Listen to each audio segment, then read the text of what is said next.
ഈശോ മിശിഹായ്ക്ക് സ്തുതിയായിരിക്കട്ടെ. വിശുദ്ധ യോഹന്നാൻ്റെ 1-ാം ലേഖനത്തിലെ 2-ാം അധ്യായത്തിൻ്റെ 16-ാമത്തെ തിരുവചനം ഇങ്ങനെയാണ്: ജഡത്തിൻ്റെ ദുരാശ, കണ്ണുകളുടെ ദുരാശ, ജീവിതത്തിൻ്റെ അഹന്ത, ഇങ്ങനെ ലോകത്തിലുള്ളതൊന്നും പിതാവിൻ്റേതല്ല. ഇവിടെ രണ്ട് കാര്യങ്ങൾ നമ്മളൊന്ന് ധ്യാനിക്കാൻ പോവുക. ജഡത്തിൻ്റെ ദുരാശ, കണ്ണുകളുടെ ദുരാശ. ജഡത്തിൻ്റെ ദുരാശ എന്ന് പറയുമ്പോൾ എന്താണ് ജഡിക? ആരാണ് ജഡിക മനുഷ്യൻ? ഉള്ളിൽ വസിക്കുന്ന, ആത്മാവിൽ വസിക്കുന്ന, ദൈവത്തോട് വിധേയത്വമില്ലാത്ത, ആ ദൈവത്തെ അനുസരിക്കാത്ത, എന്നാൽ തൻ്റെ ജഡത്തിലൂടെ പിശാചിനെ സ്വീകരിച്ച് അനുസരിക്കുന്ന ഒരു വ്യക്തിയുടെ പ്രവണതകൾ ജഡിക പ്രവണതകൾ എന്ന് വിളിക്കാം. അയാളെ ജഡിക മനുഷ്യൻ എന്ന് വിളിക്കാം. റോമാലേഖനത്തിൽ വളരെ വ്യക്തമായിട്ട് പൗലോസ്ലീഹ അതിനെക്കുറിച്ചൊരു കാര്യം പറയുന്നുണ്ട്. അതായത് ജഡിക പ്രവണതകൾക്കനുസരിച്ച് ജീവിക്കുന്നവർക്ക് ദൈവത്തെ പ്രസാദിപ്പിക്കാൻ സാധ്യമല്ല. റോമലേഖനത്തിൻ്റെ 8-ാം അധ്യായത്തിലാണ് അത് പറഞ്ഞിരിക്കുന്നത്. അത് 4 മുതലുള്ള വചനങ്ങളാണ്. ഇത് ശരീരത്തിൻ്റെ പ്രവണതകൾക്കനുസരിച്ച് ജീവിക്കാതെ ആത്മാവിൻ്റെ പ്രചോദനമനുസരിച്ച് ജീവിക്കുന്ന തമ്മിൽ നിയമത്തിൻ്റെ അനുശാസനം സഫലമാകുന്നതിന് വേണ്ടിയാണ്. എന്തെന്നാൽ ജഡികമായി ജീവിക്കുന്നവർ ജഡിക കാര്യങ്ങളിൽ മനസ്സ് വയ്ക്കുന്നു, ആത്മീയമായി ജീവിക്കുന്നവരാകട്ടെ ആത്മീയ കാര്യങ്ങളിൽ മനസ്സ് വയ്ക്കുന്നു. നമ്മുടെ ജീവിതത്തിന് ഒരു ആത്മീയ പരിവേഷമുണ്ടെങ്കിൽ, എപ്പോഴും ഒരു ആത്മീയ മേഖലയെക്കുറിച്ചുള്ള ചിന്തയുണ്ടെങ്കിൽ, ജഡികമായ എന്ന് പറയുമ്പോൾ സെക്സ് എന്ന് മാത്രം അർത്ഥമാക്കണ്ട. ഞാൻ അതിന് മുമ്പുള്ള എപ്പിസോഡ് പറഞ്ഞിട്ടുണ്ട്. ഇപ്പോൾ ഉപവാസത്തിൻ്റെ കാര്യത്തിലാണെങ്കിൽ ഭക്ഷണത്തോടുള്ള ഒരു ആസക്തി ഉണ്ടെങ്കിൽ അവിടെ ഒരു ജഡിക പ്രവണതയാണത്. അതുപോലെ തന്നെ നമ്മുടെ ആത്മാവിന് ചേരാത്ത സുഖാസ്വാദനങ്ങൾക്ക് വേണ്ടിയുള്ള ദാഹം, നമ്മുടെ ആത്മാവിൻ്റെ അഭിഷേകം ചോർത്തിക്കളയുന്ന ഉല്ലാസങ്ങൾക്ക് വേണ്ടിയുള്ള ദാഹം, അങ്ങനെയുള്ളവരുടെ ഒരു പ്രത്യേകത, അവരുടെ കണ്ണുകളെ നിയന്ത്രിക്കാൻ അവർക്ക് പറ്റില്ല. അരുതാത്തതിലേക്ക് കണ്ണുകൾ പോകും. അവരുടെ കണ്ണുകളെ സംബന്ധിച്ചിടത്തോളം അവർക്ക് ഈ ലോകത്തിൻ്റേതായ ആകർഷണങ്ങളിലേക്ക്, അല്ലെങ്കിൽ വസ്തുക്കളാകാം, വ്യക്തികളാകാം, ചില പ്രത്യേക മേഖലകളാകാം, അതിലേക്ക് അവരുടെ കണ്ണെപ്പോഴും തിരിഞ്ഞുകൊണ്ടിരിക്കും. പരിശുദ്ധ കുർബാനയിൽ പങ്കെടുത്തുകൊണ്ടിരിക്കുമ്പോഴാണെങ്കിലും അവരുടെ കണ്ണുകൾ ഒരിക്കലും ഒരു ശുദ്ധിയോടെ അവർ തിരിക്കില്ല. അതുകൊണ്ടാണ് ഞാൻ പലപ്പോഴും പറയാറുണ്ട്, പള്ളിയിൽ പ്രാർത്ഥനയിൽ പങ്കെടുക്കുമ്പോഴും അതുപോലെ നമ്മുടെ വീട്ടിൽ പ്രാർത്ഥിക്കുമ്പോഴും ഒക്കെ സാധിക്കുന്നിടത്തോളം നമ്മൾ കൈകൾ കൂപ്പിയും, പറ്റുമെങ്കിൽ മുട്ടുകുത്തിയും, അല്ലെങ്കിൽ നിന്നുകൊണ്ടാണെങ്കിലും ഇരുന്നുകൊണ്ടാണെങ്കിലും കണ്ണുകൾ അടച്ച് പ്രാർത്ഥിക്കാൻ ശ്രമിക്കുക. കണ്ണടച്ച ഉടനെ ഉറങ്ങിപ്പോകുന്നവരാണെങ്കിൽ അങ്ങനെ കണ്ണടയ്ക്കണമെന്നില്ല. അങ്ങനെയുള്ളവർ ആ കണ്ണുകളെ യേശുവിൻ്റെ തിരുസ്വരൂപത്തിലേക്ക്, അല്ലെ മാതാവിൻ്റെ രൂപത്തിലേക്ക്, അല്ലെ കുരിശു രൂപത്തിലേക്ക് ഏതിലേക്ക് തിരിക്കുക. പള്ളിയിലാണെങ്കിൽ സഖ്രാരിയിലേക്ക് തിരിക്കുക, പരിശുദ്ധ കുർബാന എഴുന്നള്ളിച്ച് വെച്ച പള്ളിയാണെങ്കിൽ ആ തിരുവോസ്തയിലേക്ക് തിരിയുക. അങ്ങനെ നമ്മുടെ കണ്ണുകളെ അങ്ങോട്ട് തിരിച്ച് നിർത്തിക്കൊണ്ട് ഏകാഗ്രതയിൽ പ്രാർത്ഥിക്കുക. ഞാൻ ഈ ഒരു 2 മാസം മുമ്പ് എൻ്റെ ബോംബെ താബോർ ധ്യാന കേന്ദ്രത്തിൽ എൻ്റെ മുറിയുടെ അടുത്തുള്ള ഞങ്ങളുടെ വൈദികർക്ക് വേണ്ടിയുള്ള കൊച്ചു ചാപ്പലുണ്ട്. അവിടെ ഞാനിരുന്ന് പള്ളിയിരുന്ന് പ്രാർത്ഥിച്ചുകൊണ്ടിരിക്കുമ്പം എനിക്ക് ഒരു തരത്തിലും ഏകാഗ്രത കിട്ടുന്നില്ല. കാരണം കുറേ കാര്യങ്ങൾ ചെയ്യാനുള്ളതുണ്ട്, ചില പ്രശ്നങ്ങൾ അഭിമുഖീകരിക്കുന്നുണ്ട്, അവിടെ നിയമപരമായ ചില കാര്യങ്ങൾ ചെയ്തു തീർക്കാനുണ്ട്, അനുവാദം കിട്ടുമോ ഇല്ലയോ എന്ന് അറിഞ്ഞുകൂടാ. അങ്ങനെയുള്ള ചില കാര്യങ്ങളുമായിട്ട് ബന്ധപ്പെട്ട് പല വിചാരം വല്ലാതെ എന്നെ അലട്ടിയപ്പോൾ ഞാനുടനെ പരിശുദ്ധ കുർബാനയുടെ മുമ്പിൽ ഇരുന്ന് പ്രാർത്ഥന തുടങ്ങിയപ്പോൾ ഏകാഗ്രത പിന്നെയും എനിക്ക് നഷ്ടപ്പെട്ടുകൊണ്ടിരിക്കുക. അപ്പോൾ ഞാൻ എന്ത് ചെയ്തു? ലൈറ്റ് എല്ലാം ഓൺ ചെയ്തു. അതിനുമുമ്പ് 2 ലൈറ്റ് ഓൺ ചെയ്തിരുന്നുള്ളൂ. എല്ലാ ലൈറ്റും ഓൺ ചെയ്തു. സക്രാരിയിൽ പരിശുദ്ധ കുർബാന എഴുന്നള്ളിച്ച് വെച്ചിട്ടുണ്ട്. അത് അതിൻ്റെ മുമ്പിലുള്ള ആ ചെറിയ ഇതൊക്കെ തുറന്നു വെച്ചാൽ മതി. ഞാനത് തുറന്നു വെച്ചു. എന്നിട്ട് മാതാവിൻ്റെ സ്വരൂപം ഒരു വശത്തുണ്ട്, യൗസപിതാവിൻ്റെ ഒരു വശത്തുണ്ട്. ഞാൻ അവിടെ ഈ പരിശുദ്ധ കുർബാനയിലേക്ക് നോക്കി.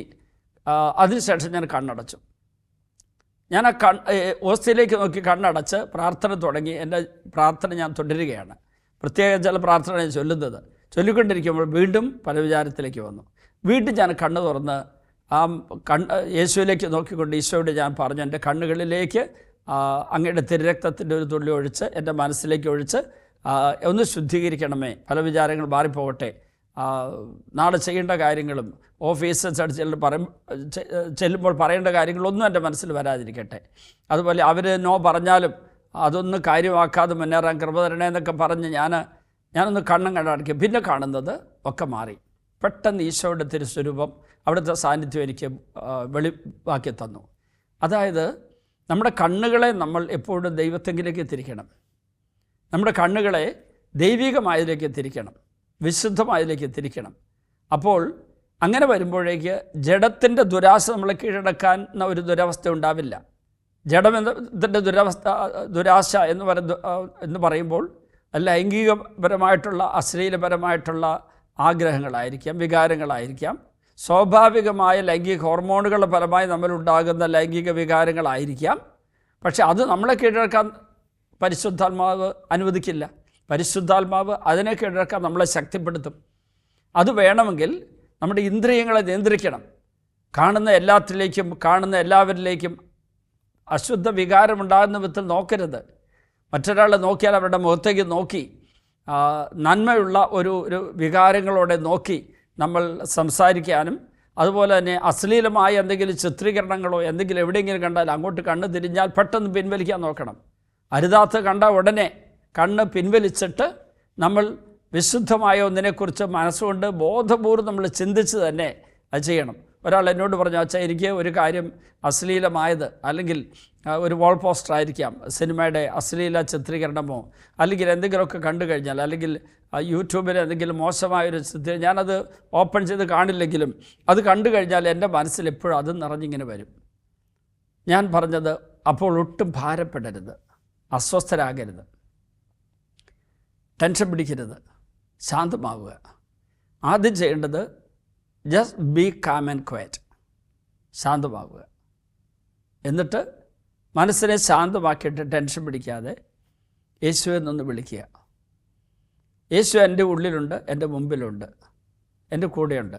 ആ ചിന്തയിൽ യേശുവിനെ വിളിക്കുക. അടുത്തത് മാതാവിൻ്റെ ഒന്ന് വിളിക്കുക, മാതാവിൻ്റെ കൂട്ടുപിടിക്കുക. പിന്നെ നിങ്ങളുടെ പേരിന് കാരണക്കാരായിരിക്കുന്ന പുണ്യവാൻ അല്ലെങ്കിൽ പുണ്യവതി, ആ വ്യക്തിയെ വിളിക്കുക. പിന്നെ നിങ്ങളുടെ കാവൽ മാലാഖമാരെ വിളിക്കുക. ഞാൻ ഉറപ്പ് തരികയാണ്, നിങ്ങൾ ഈ ഒരു പ്രാക്ടീസ് നടത്തിയാൽ യേശുവെന്ന് വിളിക്കണം. യേശു വന്നു കഴിഞ്ഞാൽ നിങ്ങൾ ഉറച്ച് വിശ്വസിക്കണം, അവിടെ പിതാവും പരിശുദ്ധാത്മ എത്തിക്കഴിഞ്ഞു. പരിശുദ്ധ തൃത്വ സാന്നിധ്യം അവിടെ എത്തി. എവിടെയാണോ പരിശുദ്ധ തൃത്വ സാന്നിധ്യമുള്ളത് അവിടെ സ്വർഗമുണ്ട്. അതായത് മാലാഖമാർ വിശുദ്ധർ എവിടെയുണ്ട്, അവരെ കാണണം. ബോധപൂർവ്വം നമ്മുടെ മനസ്സിലേക്ക് ഓർമ്മയിലേക്ക് കൊണ്ടുവരണം വിശുദ്ധർ.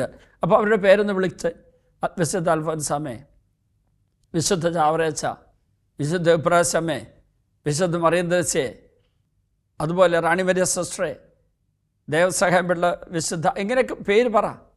അങ്ങനെ വിശുദ്ധരുടെ പേര് പറഞ്ഞ് അവരെ മനസ്സിലേക്ക്, നമ്മുടെ ചിന്താമണ്ഡലത്തിലേക്ക് കൊണ്ടുപോവാ. മനസ്സിൽ അവർ രൂപം ഒന്ന് തെളിഞ്ഞു വരട്ടെ.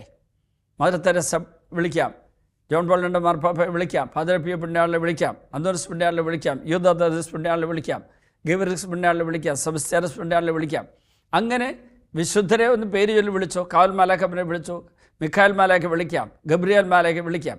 അത് കഴിഞ്ഞിട്ട് ഈശോയുടെ കൂടെയുള്ള ഈ വിശുദ്ധരുടെ ഗണത്തിൻ്റെ കൂട്ടായ്മയെ നമ്മളായിരിക്കുമ്പോൾ സത്യമായിട്ട് ഞാൻ നിങ്ങളോട് പറയുക, വലിയ മാറ്റം ഉണ്ടാവും. ഒത്തിരി പേർക്ക് ഈ അനുഭവം ഉണ്ടായിട്ട് ഞാൻ പറഞ്ഞു കൊടുത്തിട്ട് പലരും എന്നോട് പറഞ്ഞിട്ടുണ്ട്, ആ അവസരത്തിൽ പ്രലോഭനങ്ങളെ അതിജീവിക്കാനും ജഡിക പ്രവണതകളെ അതിജീവിക്കാനും അവർക്ക് പറ്റിയെന്ന് അവർ പറഞ്ഞിട്ടുണ്ട്.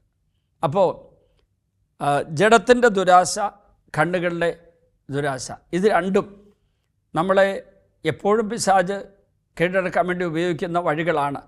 ജീവിതത്തിൻ്റെ അഹന്ത, നമ്മൾ നേടിയ നേട്ടങ്ങളും നമ്മൾ ഈ ലോകത്തിൽ സമ്പാദിച്ച കാര്യങ്ങളും നമ്മുടെ കഴിവിനെക്കുറിച്ചൊക്കെയുള്ള ഒരു ചിന്ത നമ്മുടെ ഉള്ളിൽ കിടപ്പുണ്ടായിരിക്കാം.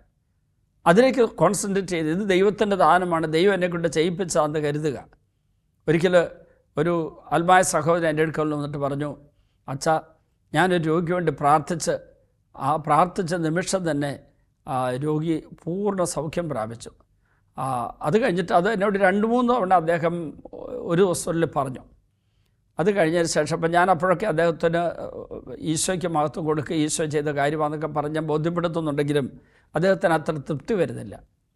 അത് കഴിഞ്ഞതിന് ശേഷം ഒരു മാസം കഴിഞ്ഞപ്പോൾ എന്നെ കണ്ടപ്പം എന്നോട് അദ്ദേഹം പരാതിയോടുകൂടെ രീതി പറഞ്ഞു, അച്ഛാ, ഞാനെന്ത് പ്രാർത്ഥിച്ച് രോഗശാന്തി ഉണ്ടായപ്പം ഒരൊറ്റ ഒരാൾക്കും ഒരു വിലയുണ്ടായില്ല.